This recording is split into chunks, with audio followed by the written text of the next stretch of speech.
Om Vakratunda Mahakaya Suryakoti Samaprabha Nirvignam Kuru Me Deva Sarvakaryeshu Sarvada Om Shri Mahaganapataye Namaha Om Shri Gurubhyo Namaha Harihi Om Sadashiva Samarambham Shankaracharya Madhyamam Asmadacharya Paryantam Vande Guru Paramparam अस्मद्गुरुभ्यो नमः श्रुतिस्मृतिपुराणानाम् आलयं करुणालयं नमामि भगवत्पादं शङ्करं लोकशङ्करं शङ्करं शङ्कराचार्यं केशवं बादरायणं सूत्रभाष्यकृतौ वन्दे भगवन्तौ पुनः पुनः ईश्वरो गुरुरात्मेति मूर्तिभेदविभागिने व्योमवद्व्याप्तदेहाय दक्षिणामूर्तये नमः ओम श्री मेधा दक्षिणामूर्ति स्वामिने नमः ओम सहनाववतु सहनौ भुनक्तु सह वीर्यं करवावहै तेजस्विनावधीतमस्तु मा विद्विषावहै ओम शांति शांति शांति हरिः ओम श्री गुरुभ्यो नमः हरिः ओम ओम पार्थाय प्रतिबोधितां भगवता नारायणेन स्वयं व्यासेन ग्रथितां पुराणमुनिना मध्ये महाभारतम् अद्वैतामृतवर्षिणीं भगवतीम् अष्टादशाध्यायिनीम् अम्ब त्वामनुसन्धदामि भगवद्गीते भवद्वेषिणीम् यं ब्रह्मा वरुणेन्द्र रुद्रमरुतः स्तुन्वन्ति दिव्यैस्तवैः वेदैः साङ्ख्यपदक्रमोपनिषदैः गायन्ति यं सामगाः ध्यानावस्थितदद्गतेन मनसां पश्यन्ति यं योगिनः यस्यान्तन्न विदुः सुरासुरगणाः देवाय तस्मै नमः Namaste once again everyone. Namaste Guruji, Pranam. So we are seeing the 26th sloka of the third chapter. Na buddhi bedam janaye ajnanam karma sanghinam joshayet sarva karmani vidwan yuktas samacharan. So a vidwan here means an Atmagyani. He should not create any disturbance in the understanding of the ignorant people who are attached to the results of action. He should not confuse their intellect with Vedantic teaching if they are not prepared for it. So how should he approach such ignorant people? Here Bhagavan says he should lead by example.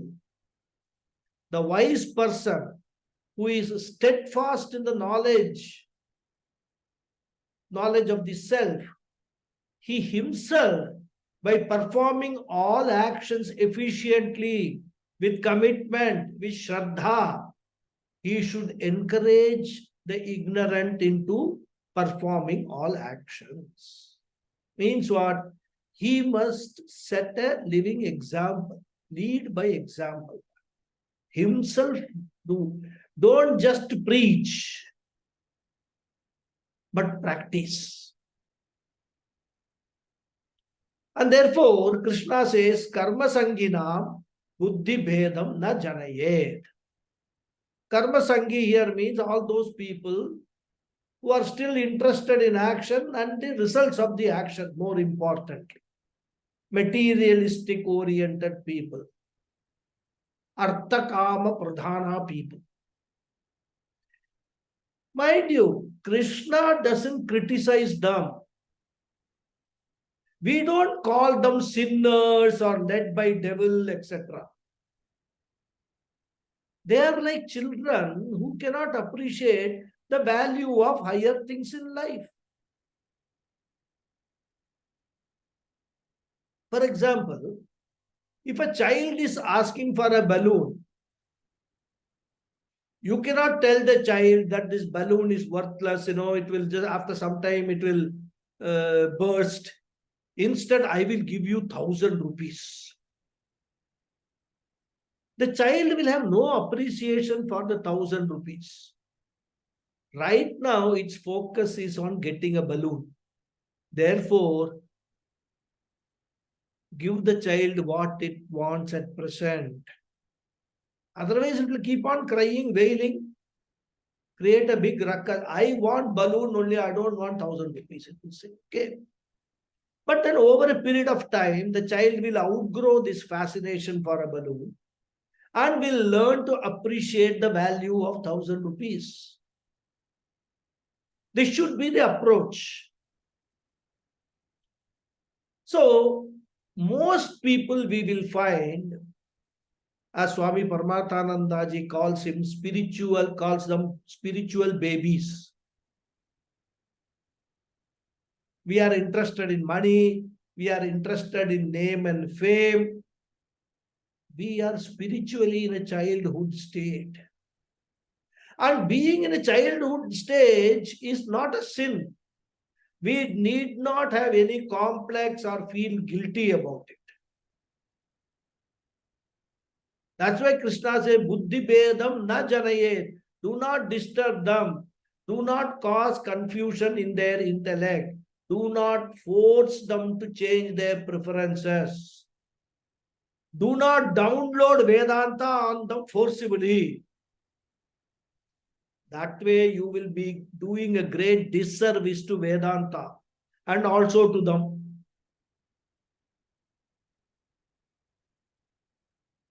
Therefore, Vedas actually encourage doing karma, earning money, enjoying legitimately, but all this should be done in a dharmic way. That is the only caveat Vedanta says. Do everything, artha kama you want to indulge in, please. But indulge in that in a dharmic manner, as prescribed in the Vedas. So Krishna says, do not confuse those people by advocating vairagyam, renunciation, detachment, etc., dispassion, viveka, all those things. Discrimination. Guide them to do karma and introduce karma yoga attitude in them. But then somebody will ask, does that mean the whole life they have to do this and they can never come to Vedanta? Answer is no. Once they attain sufficient antakarana shuddhi, by performing their karmas with the right attitude, they will automatically be guided to Vedanta, come to Vedanta. It will happen automatically. As even the mind gets purer and purer, the intellect gets purer and purer, its attachment to material things will fall away. Urva dukamiva bandhanat mrityor mukshiyam amrita. Automatically on their own they will leave and go. And this, if you practice with, for a sufficient period of time with karma yoga attitude, each one of us can actually experience this. As Krishna tells in the second chapter, Yada te moha kalilam buddhir vyatita rishyati tata ghantasi nirvedam srotavyasya srutasya cha. Beautiful sloka. When your intellect crosses over the impurity of delusion, then you shall gain. It says you shall gain a dispassion towards what has been heard and what is yet to be heard. We have seen this sloka in detail when we discussed the second chapter. And Mundaka Upanishad also confirms this. Pariksha lokan karmachitan brahmanaha Nirvedamayat nasti akrita kritena. Tat vijnanartam sa guru meva bigachet samitpanihi srotriyam brahmanishtam. We have seen this stoka mantra earlier also. Pariksha lokan karmachitan brahmana. Once you have actually looked at the ephemeral nature of this entire world, you have examined the whole experiences you have had and find that all these are temporary in nature, whereas I am looking for something permanent, automatically that change will take place. And therefore, Krishna says a spiritual teacher should not encourage dropping of karma. A spiritual teacher should not criticize rituals, criticize pujas, criticize temple visits, criticize pilgrimages, etc. Instead, if people are interested in arthakama, encourage them to indulge in them in a dharmic way. And those people who are attached to karma phala and ajnanam, those who are still in the stage of self-ignorance, buddhi bedam na janayet. Do not create conflict by overemphasizing renunciation. Sannyasa is the best ashram. You are all wasting your time in grihastha. Words like that should never ever be uttered by a teacher, a spiritual teacher. Sorry. One can point out the benefits of renunciation. One can also advocate that renunciation, not necessarily taking formal sannyasa. Renunciation means what? Outgrowing your present preferences, giving them up. Let that be your long-term goal. But one should not force renunciation on them when they are not prepared. Similarly, dispassion should not be forced. Dispassion is something which should grow in the mind of a person. Therefore, while performing karma, one has to understand the purpose of karma. And once the purpose is served, outgrow the attachment to karma phala. And this, as I said, it is not necessarily a very conscious action. It happens automatically. When the more and more chitta shuddhi takes place, this karma, attachment to the results of karma and all that, they automatically fall away. Until then, encourage religion along with philosophy. And therefore, Krishna says, Joshayet. Joshayet means a jnani should, a religious teacher should, a spiritual teacher should persuade, encourage, but not force, not mislead, not misguide. People should be encouraged to chant Gayatri mantra. They should be guided to do meditation. They should be supported to do formal puja, Manasa puja, japa, parayanam, etc. All that a spiritual teacher should encourage people to do, those people who are still attached to karma and the karma phala. And in what form this encouragement or guidance should take? It is not that you collect all these people and give them a lecture. Okay, you all continue to do the puja, don't miss your puja. All those kind of lectures and all. Krishna says, no, that will not work. So in what form this encouragement or guidance should take? Krishna says, Yuktaha sarva karmani samacharan. The wise person, steadfast in the knowledge by himself, performing all actions which he needs to perform efficiently, and he should encourage others also into performing action by setting himself as leading by example. He should set an example for others to follow. Therefore, Joshayet Sarva Karmani. A Jnani should persuade all the people to do Sarva Karmani, to do all their duties. Vidwan Joshayet. A Jnani should persuade all Ajnanis in the society to do karma, not merely verbally, because mere verbal advice will not have much impact. Best advice is do and set an example for others to follow. Especially if he is a Grihastha Jnani. That's very important. In fact, Grihastha Jnani's role becomes very pronounced because a Grihastha Jnani is still in the setup of a Grihastha ashram. He has not gone to Rishikesh and sorry, higher reaches of Himalaya and all that to do meditation and to do contemplation. As they say, action speaks louder than words.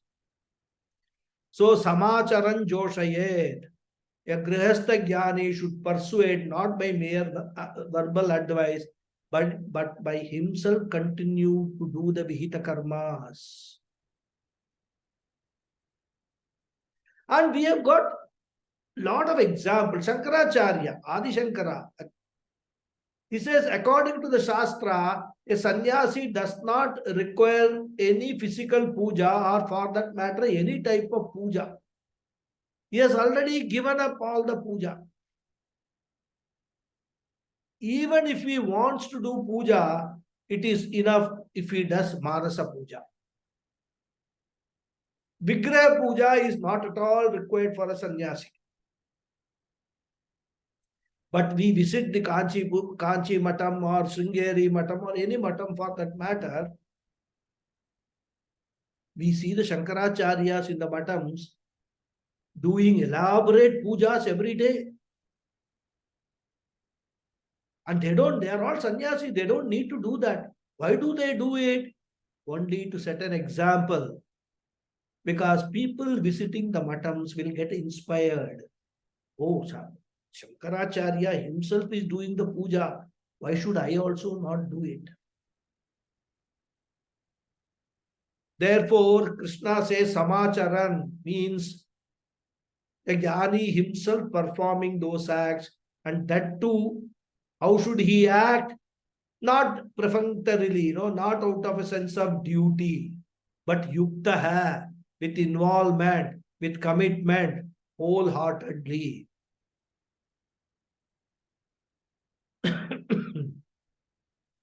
So he should himself perform all actions wholeheartedly, and the Jnani must persuade others also to act.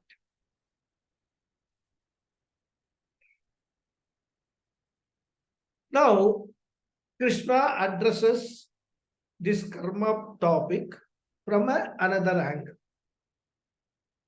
How a person is attached to karma, he makes it clear in the next verse.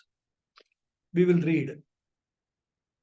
Prakrite kriyamanani gunai karmani sarvashah ahankara vimudhatma kartahamiti manyate.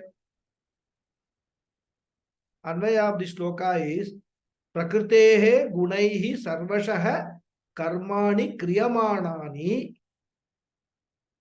ahankara vimudha atma aham karta iti manyate. Why is this attachment to karma and attachment to karma phala? The reason he quotes here, cause for that. Prakrite gunaihi, by the gunas of Prakriti. Prakriti here we can take it as Maya, Trigunatmika Maya. Three gunas, Sattva, Rajas and Tamo gunas. Sarvashaha, under all conditions, Karmani, actions, Kriyamanani are performed. Ahankara Vimudha Atma, one who is deluded by the I notion, one who is driven by his ego. Aham karta, I am the doer. Iti thus manyate thinks. So actions are performed under all conditions by the gunas of Prakriti, the body, mind and senses. Deluded by I notion, one thinks I am the doer. Excuse me.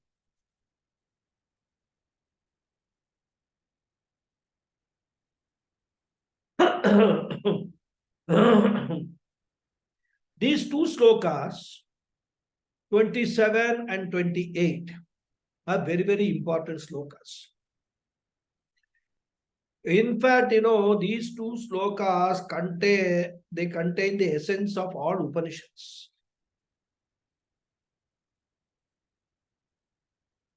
In fact, these are not only very important slokas for the third chapter, but also we can say that these are two important slokas in the entire Gita. Here, Krishna talks about the technical difference between a Jnani performing action and the Ajnani performing action. And he brings out how each of them look at karma or action. First, we will discuss the gist of these two slokas, and then we'll go to the word meaning and all. Right? So what Krishna says here is, every individual has got two eyes. Eyes means not this eye. Two eyes. First person singular I. Okay. The alphabet I, capital. One is called the lower I, called the ego, which is karta bhokta, the one who undertakes action and enjoys the result. This lower I is limited. It is this lower I which travels from place to place. In Sanskrit, we can call ahankaraha. So this lower I is called ahankaraha. And then there is another I, which is the real I, which is the higher I, which we call Atma or Sakshi.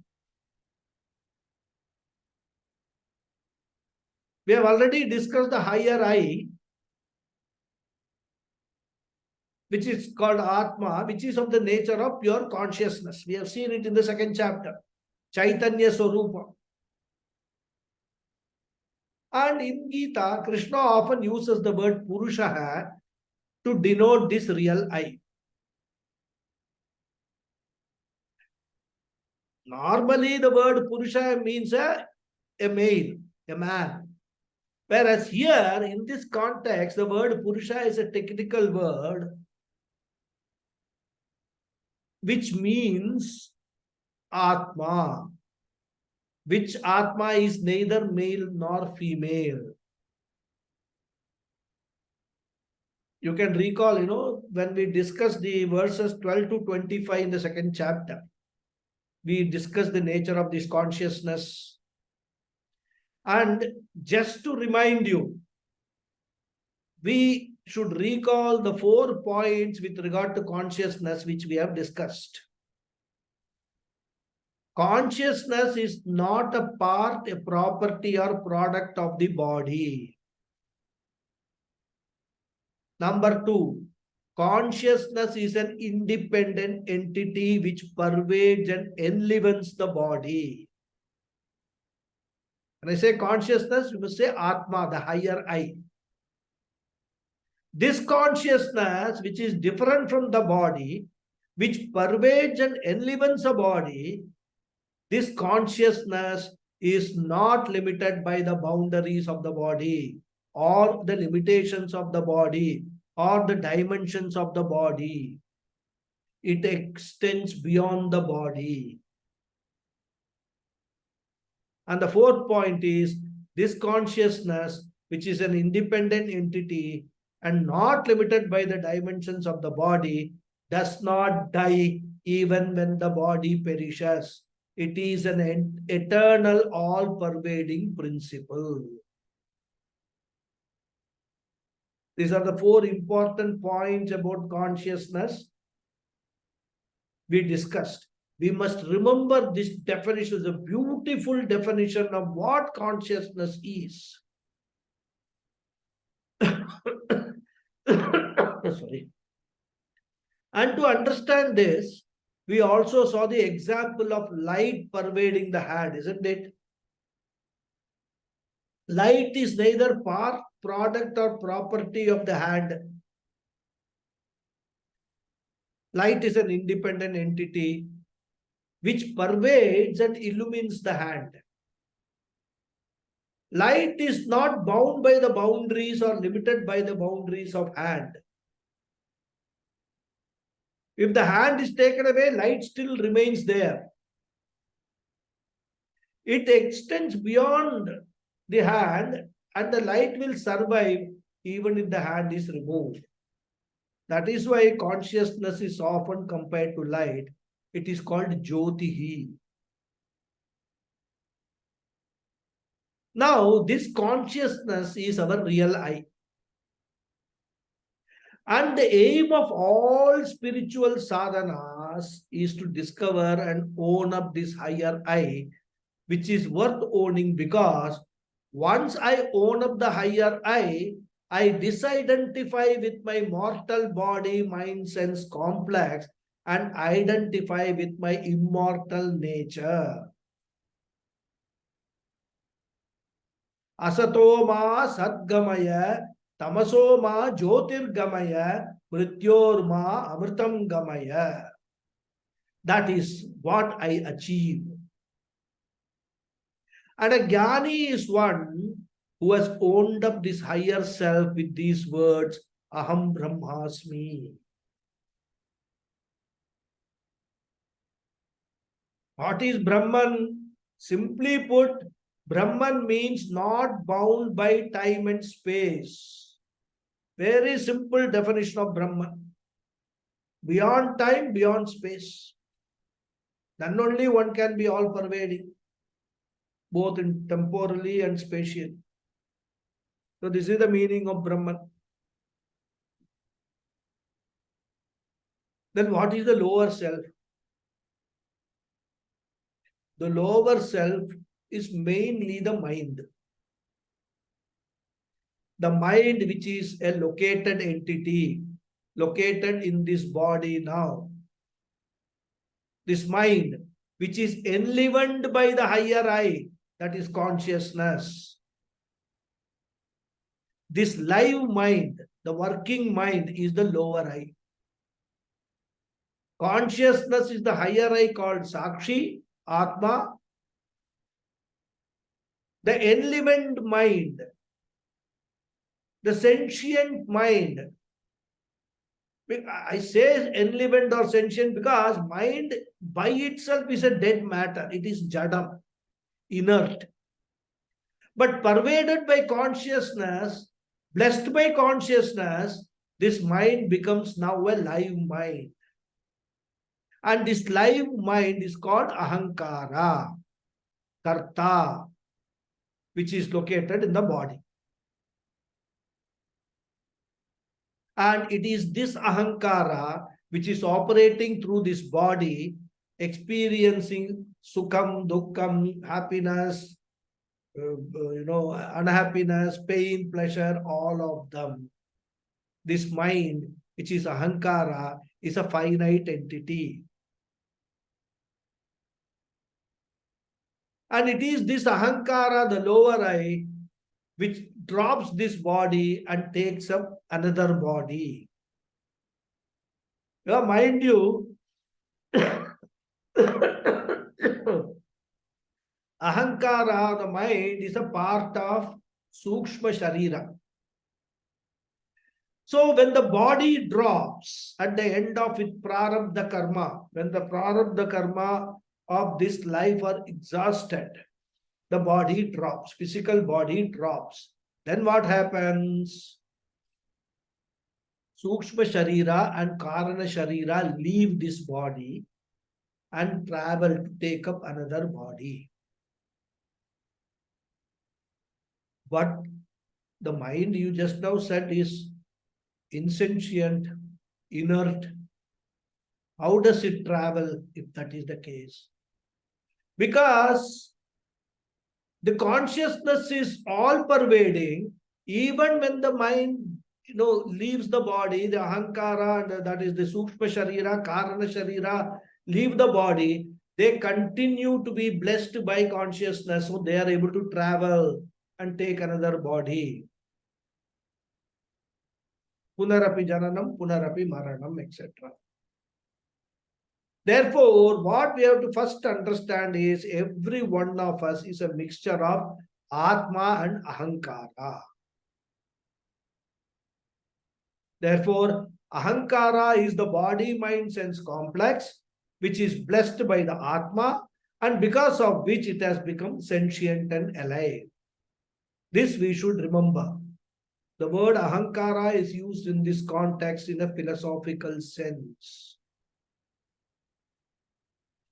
Because in the scriptures, the word ahankara is used in two different contexts. One is a context of ethics and morality. In the Dharmasastra context, we use the word ahankara in the sense of ego, in the sense of pride, which is opposed to humility. In this context, ahankara means arrogance, pride, vanity, etc., as opposed to humility or vinaya. So in the context of Dharmasastra, ahankara is pride. But in the context of Vedanta, ahankara does not mean pride, vanity, arrogance, or superiority complex, but totally something else. In the context of Vedanta, ahankara means the body, mind, sense complex. And that too, a body, mind, sense complex which is inert by nature and which is made up of gross matter, panchastula bhutani, made up of subtle matter, pancha sukshma bhutani, and therefore the body, mind, sense complex is inert material according to Vedanta. And if this material is now acting sentient and alive, it is because of borrowed sentiency. I mean, we can just take the example of a fan. A fan will not work by itself. It has capability to work, but it cannot work by itself. It does not have the capacity to swirl, go round and round by itself. We know that. But the same fan, when we see it running, we understand that it is doing so blessed by some other principle which we call electricity. And electricity is all pervading. I do not see electricity because it is not visible. So if we understand this example, Vedanta says the inert body, mind, sense complex is like this fan.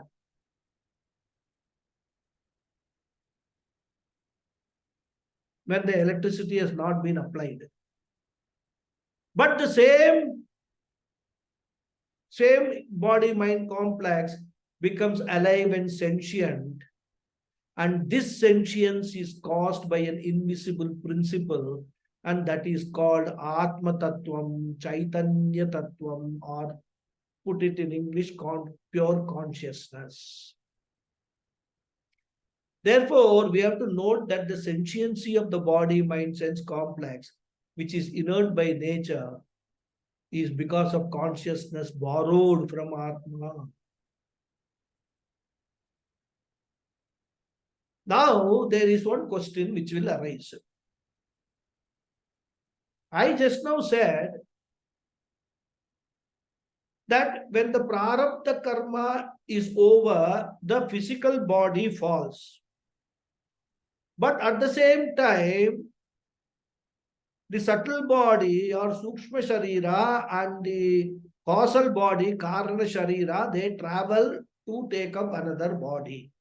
And that travel is made possible because consciousness is all pervading, and because of blessed by consciousness, they are able to travel.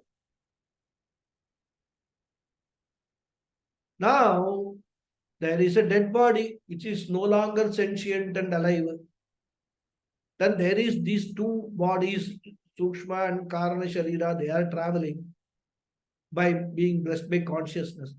Does it mean that the consciousness does not bless this dead body? It should also be continuously alive, isn't it? Because consciousness is all pervading, it is eternal. Now what happens? Why this physical body dies and other things don't die? So the question is, can all inert objects become sentient by borrowing consciousness from Atma? That's a very valid question. We need to understand. The answer is no.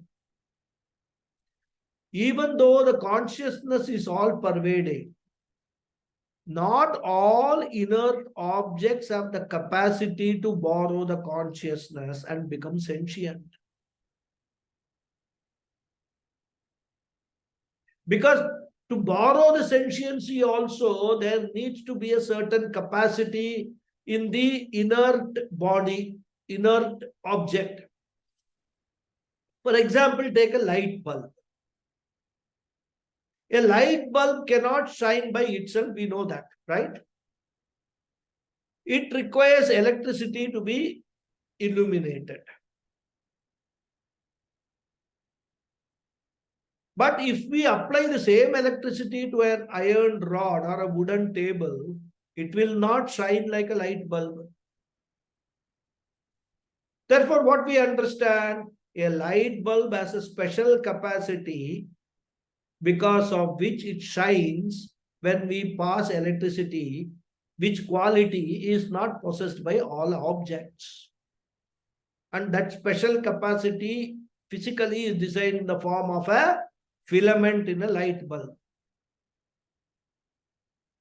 So when the electricity is passed into the light bulb, through the light bulb, the filament actually gets, it lights up, and because of a gas within the light bulb, it glows. Which is something which is not possible with all other, every inert object rather. They don't have the capacity like a light bulb. Therefore, a light bulb has a special capacity because of which it shines when we pass the electricity, which quality is not possessed by all objects. Similarly, the body, mind, sense complex has a special capacity to be blessed by consciousness and become sentient. And when I say the body dies, what it means? The filament has broken. It is no longer able to get blessed by the electricity, and so the light bulb will not work. When no example is exactly, fits into, the original proposition. But what we have to understand is the principle behind it. Right?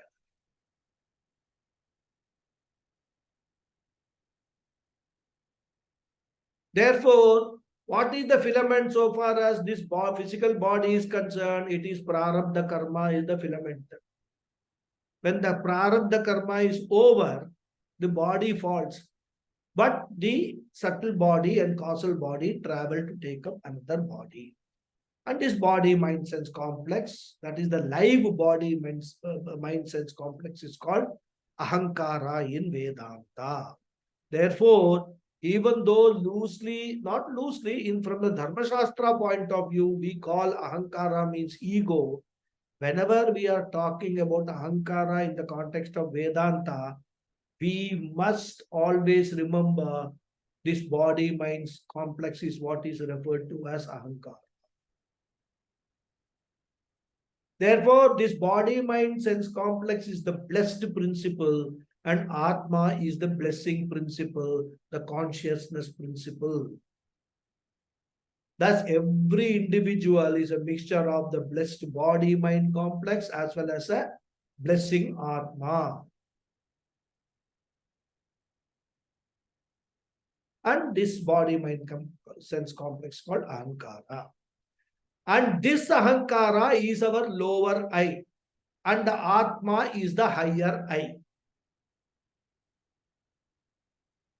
Ahankara is the lower self, Atma is the higher self. Ahankara is our lower nature, Atma is our higher nature. Ahankara is our incidental nature, Atma is our intrinsic nature. Now, this Ahankara and Atma have got several differences, some of which we have already seen before, but let us have a brief recap.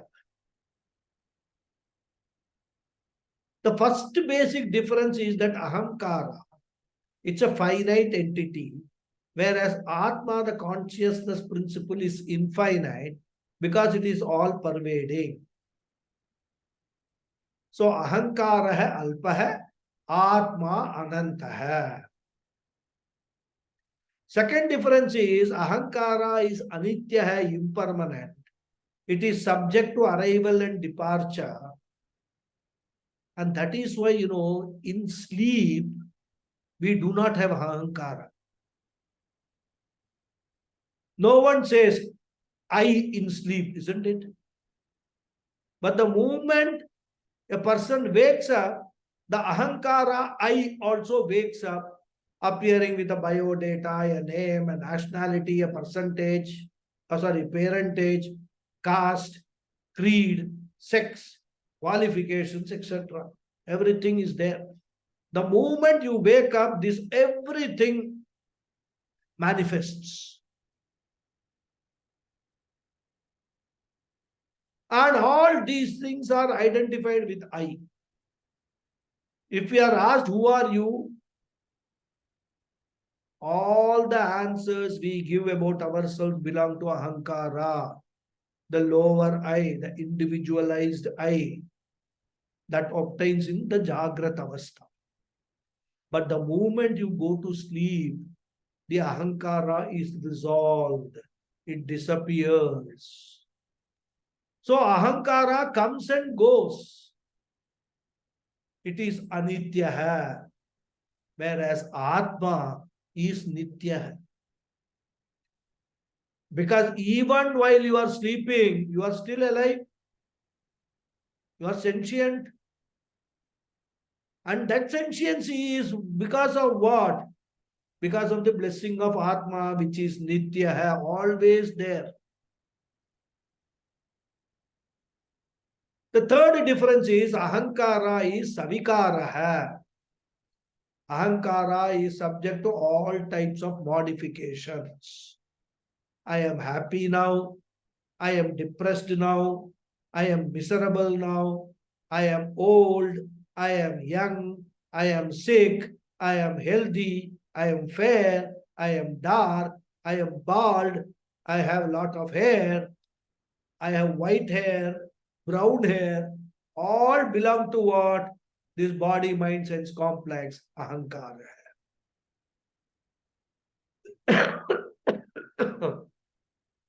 So Ahankara hai is savikara hai, and Atma is nirvikara hai. Atma does not have any quality. Then, most importantly, this ahankara is karta and bhokta. It performs all actions. All actions are performed by our body, mind, sense complex. And this ahankara reaps the results of action. So ahankara is karta bhokta and atma is akarta abhokta.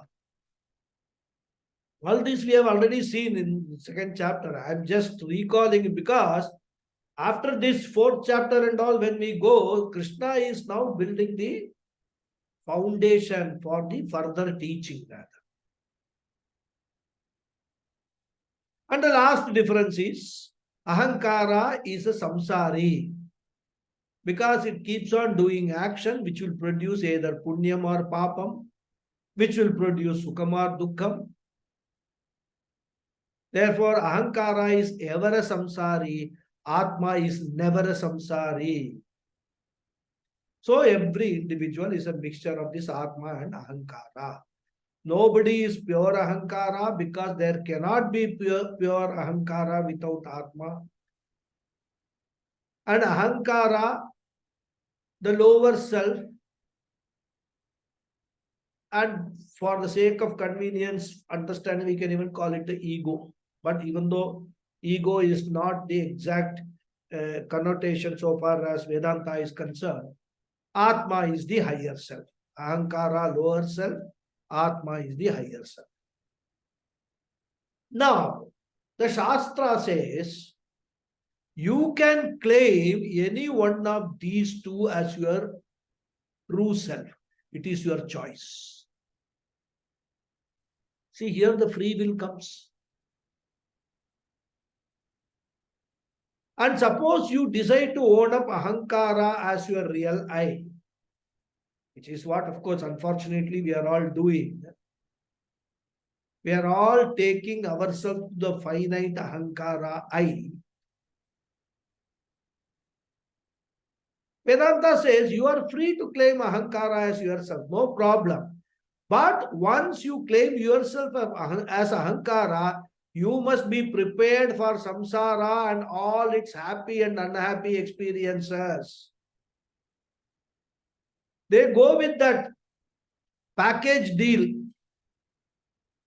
Because ahankara will have prarabdha karma, agami karma, and a never exhausting sanchita karma, which will all ensure that you are born again and again and again.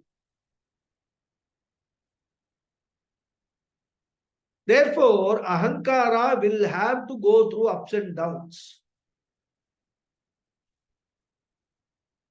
So, if you want to give up your choice of identifying with ahankara and escape the ups and downs in life, the only alternative, there is only one alternative which is there. But Swami Paramananda quotes a very nice example of Birbal. Many of you would have heard this example, but it's very relevant in this context. It's a riddle. Once Akbar gave a riddle in his court. He drew a line, on a blackboard or some paper, whatever it is. We don't know what existed at that time, but he drew a line and invited people, all his courtiers, to shorten the line without touching it. They cannot erase the line. They cannot touch the line, but they should shorten it. And nobody could come up with a solution. Finally, Birbal came and gave a brilliant solution. He drew another big line in front of that smaller line, and thus the previous line became shorter without touching it. And this example fits to what Vedanta advocates. As long as you identify yourself with ahankara, you can never get away from samsara. Samsara means what? Birth will be there, growth will be there, old age will be there, disease will be there, death will be there. Of course, death will be the final one. Not only my death, I have to face the death of people around also. association, disassociation, all these are all characteristics of what? Samsara. Therefore, the only way to solve the problem of samsara is draw another bigger line. And what is that bigger line? Discovery of the higher self, which is Nitya Shuddha Mukta Swabhava Atma, which is Ananda Swarupa, which is infinite, which is all pervading. And when I discover the higher self, not that I am replacing or I'm doing away with the lower self. The lower self will continue to subsist, but the problems of the lower I will become insignificant. Again, Swamiji gives a very nice comparison. He says, we read stories of people escaping from some communist countries to take asylum in other countries. So they run away.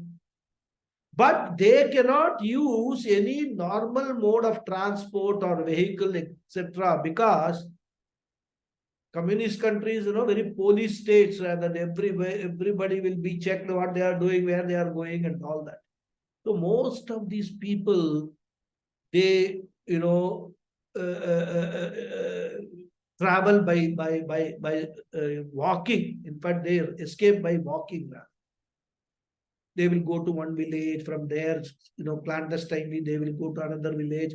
Like that, they will slowly proceed towards the border with the neighboring country. So most of the journey they make it on foot, and they walk for days and weeks, many times without food, without water, etc. If the weather is not good, maybe it's winter,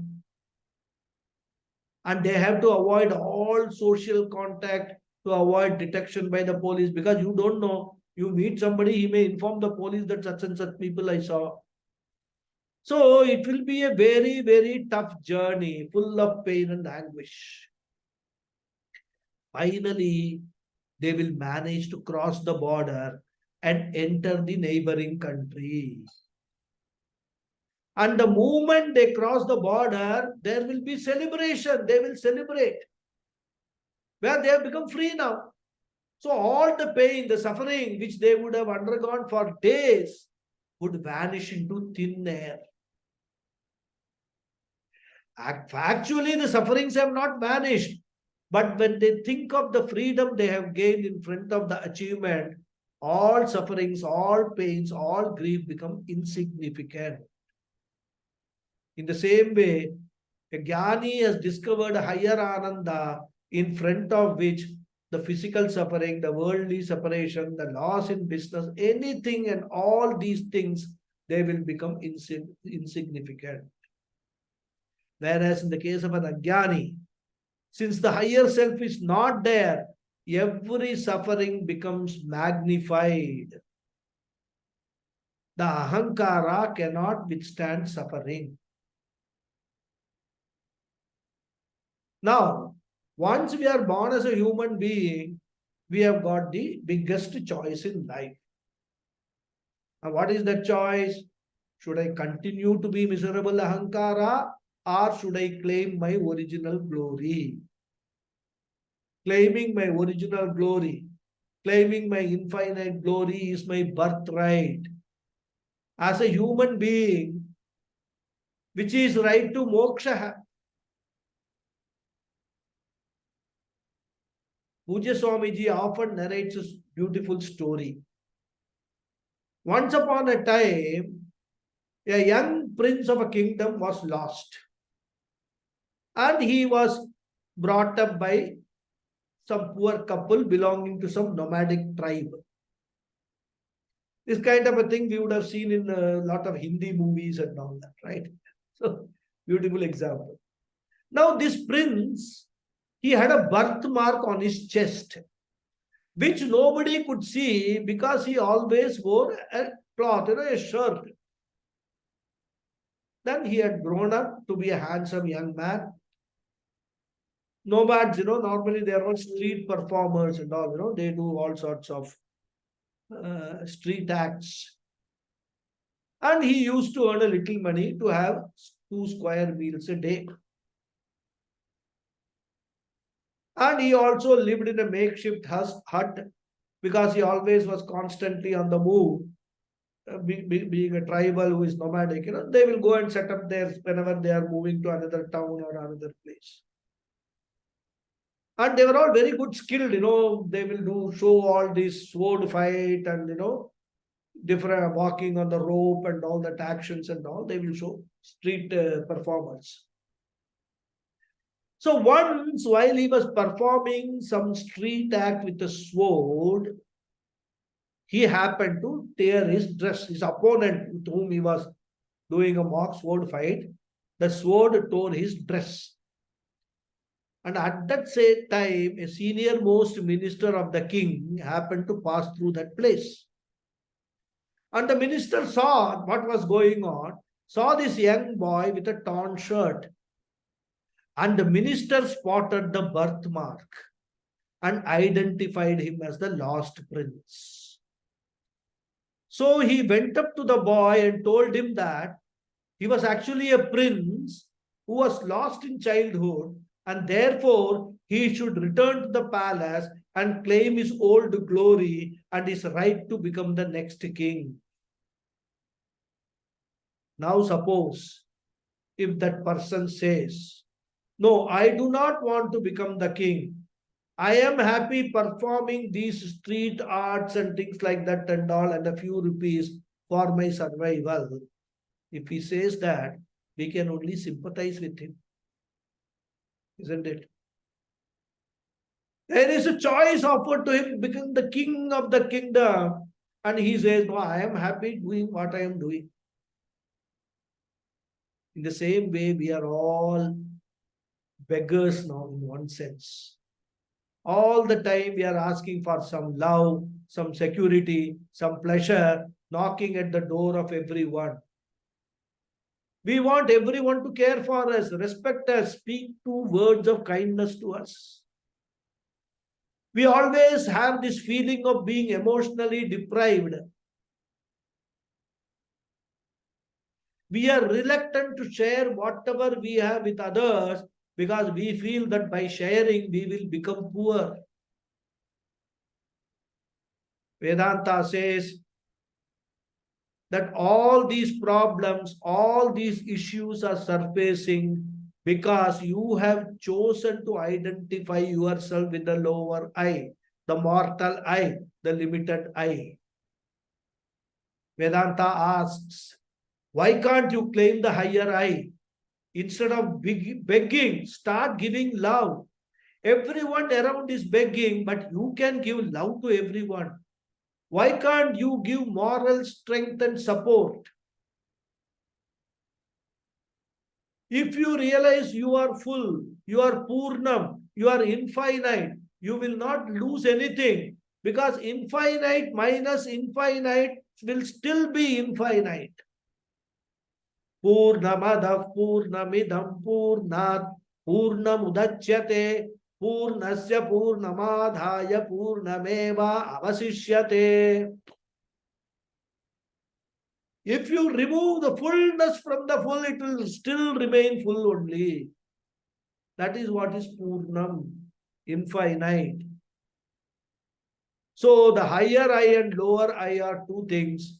Krishna says, an Ajnani remains in lower I all the time, because of which he is always dissatisfied, because the lower I is permanently Apurnam.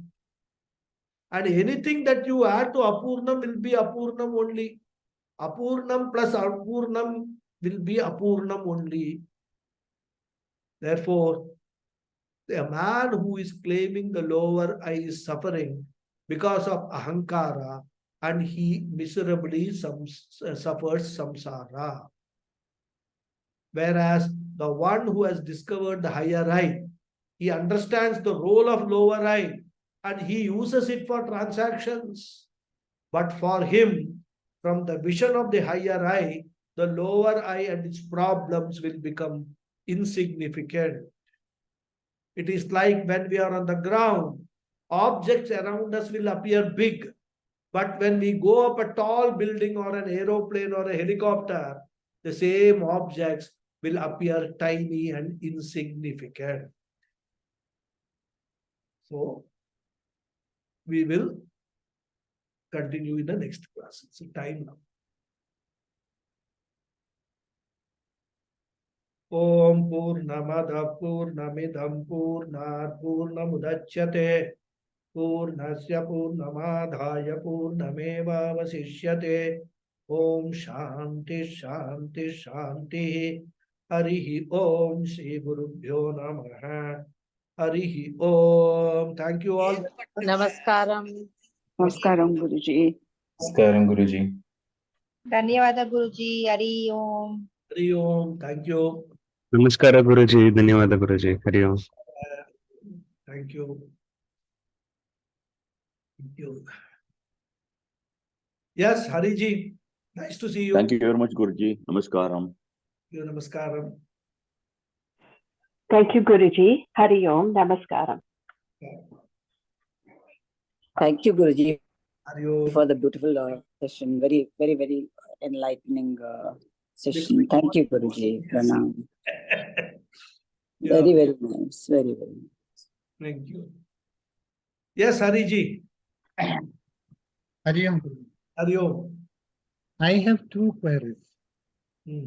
One is when we are defining the lower eye and the higher eye,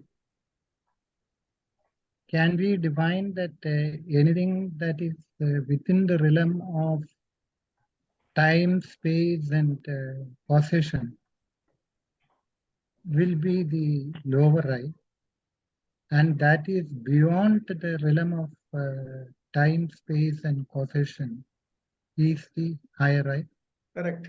Right, understand. Because lower eye is limited. Limited means what? Limited by time and space. Yeah, higher eye is unlimited. Unlimited means what? Beyond time and space. Okay. That's true. And another query is that we have been always taught Brahma Satyam Jagat Mithya. So the world is a Mithya. It is neither true nor untrue. So it falls into the category of Mithya.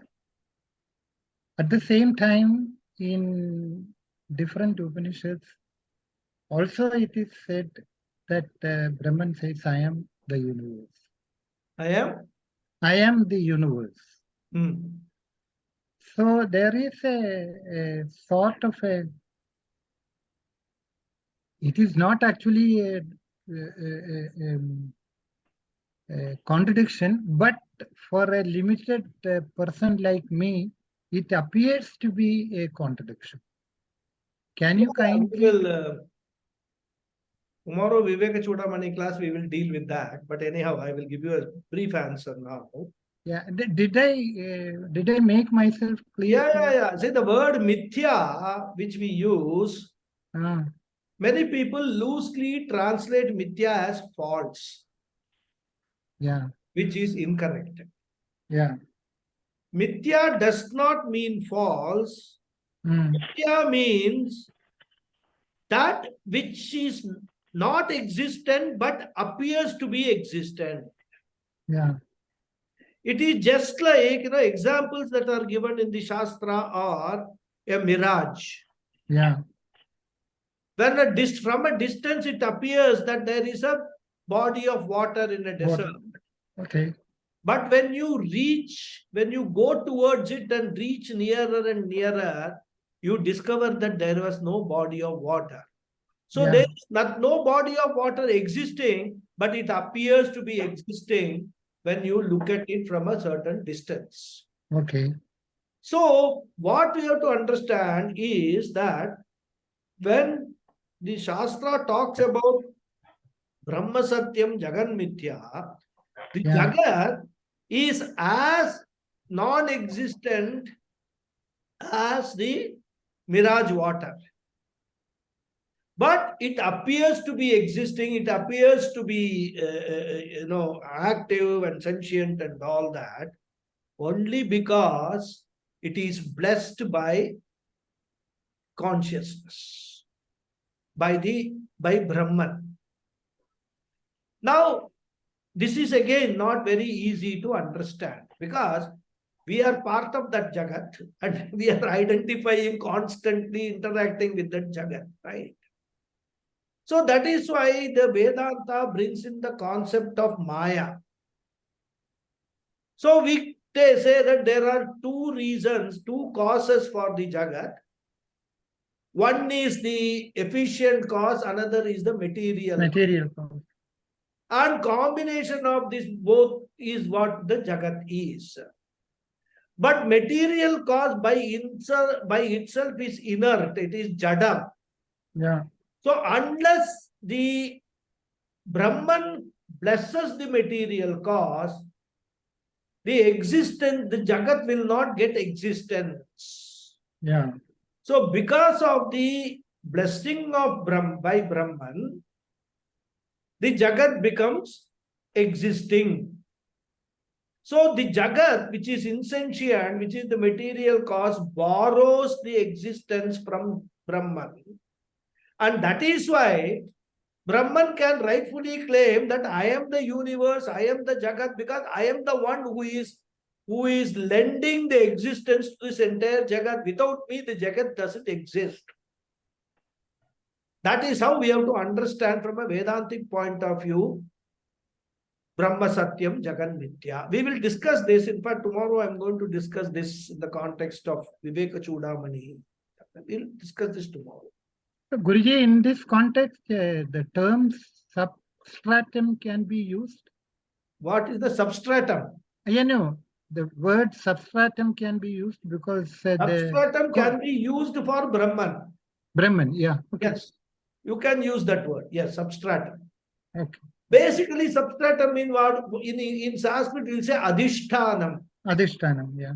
The whole universe sits on that Satyam Jnanam Anantam or Satchidananda.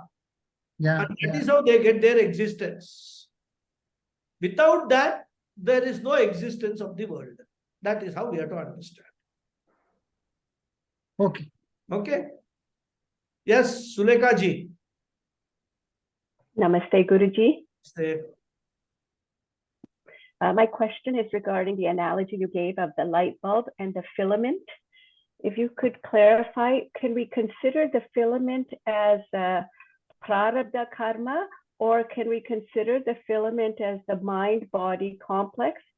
Which one? And then second to that question is, what is then the relationship between the prarabdha karma and the ahamkara? See, as you know, we have got three bodies. What is mortal from a point of view of this life? Whenever we say I am mortal, that statement relates only to the physical body. Because the Sukshma Sharira and Karna Sharira, they don't die. They actually go and take up another physical body. So whenever we are talking about body, mind, sense complex, there in that body is the physical body, the gross body, which alone is mortal, which is made of this Panchabhuta. Of course, others are also made of Sukshma Bhutas and all that. But this is the gross body made of gross Panchabhuta. And that directly relates the life of that body, or whatever that body can do in terms of its actions, etc., are all related to the prarabdha karma. It is because of the prarabdha karma that we get this body. What kind of a body? Human body, animal body, plant body. Because of our prarabdha karma, we get that. Then the prarabdha karma decides whether it is male or female body. The prarabdha karma decides whether it should be a fair colored body or a dark skinned body. So all physical characteristics of this body is decided by prarabdha karma. So we can say when we talk of ahankara, we are actually including three elements in that: body, mind, sense complex. This mind and sense complex, they belong to not the physical body, but they belong to the Sukshma Sharira and of course Sukshma Sharira, Karana Sharira is also part of that, you can take it, but it's not specially mentioned. When she says sense complex, it includes the Karana Sharira also. But Karana Sharira does not die with the death of the body. So whenever we talk about prarabdha karma, when the prarabdha karma ends, what happens is only one. No, give me 5 minutes. I am in the class. I need to attend. I have to forget about my. I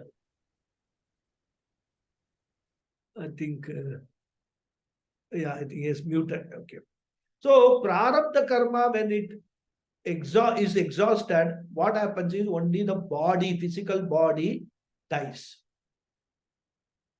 So to that extent, whenever we say ahankara is related to prarabdha karma, it is not the whole of ahankara. One part of ahankara, which is physical body, is related to prarabdha karma. That's the understanding.